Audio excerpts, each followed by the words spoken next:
Hey everybody, it's Lon Seidman. Guess what? It's time for another unboxing, and today I got in the new iPod Touch. Yes, they are still making these things, and they have recently upgraded them with a faster processor. So this now has the same chip as the iPhone 7, although I'm not sure if it's running at the same speed. So we'll find out when we do my full review on my main channel at lon.tv.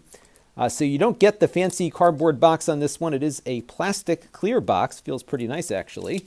And one thing Apple does, even at the low end, is make their products very attractive.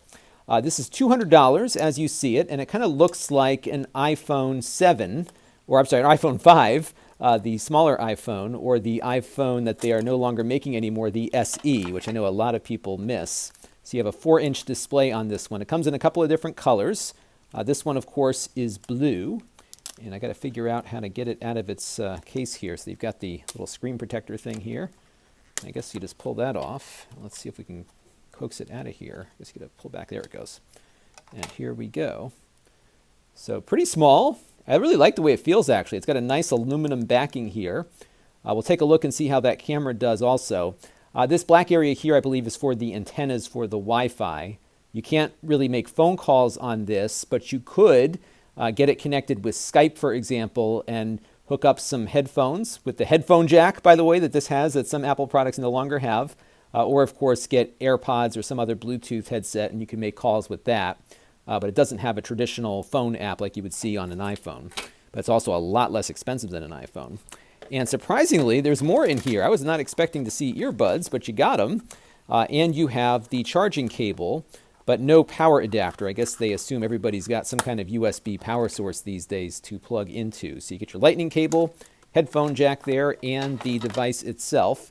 And what I'm going to be doing on my main channel at lon.tv is a full review of this. So I'll be doing benchmarks, taking some photo samples and video samples, and seeing what this little lightweight device can do.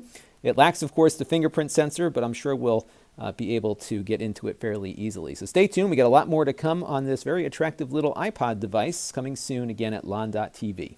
This channel is brought to you by the lon.tv supporters, including gold level supporters, the Four Guys with Quarters podcast, Tom Albrecht,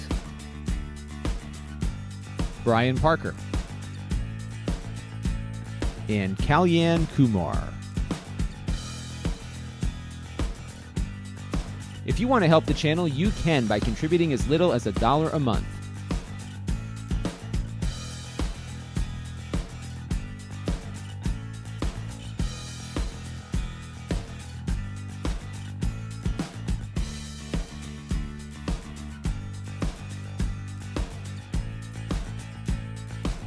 Head over to lon.tv/support to learn more.